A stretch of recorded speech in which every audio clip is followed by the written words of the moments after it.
श्रीमदखिलमहीमण्डलमण्डनधरणिधरमण्डलाखण्डलस्य निखिलसुरासुरवन्दितवराहक्षेत्रविभूषणस्य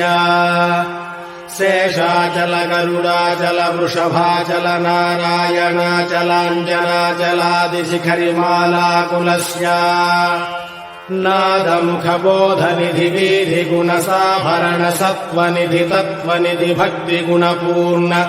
श्रीशैलपूर्णगुणवशं वद परमपुरुषकृपापूर विभ्रमदतुङ्गशृङ्गगणगगनगङ्गासमालिङ्गितस्य सीमातिगगुणरामानुजमुनिनामाङ्कितबहुभूमाश्रयसुरधामा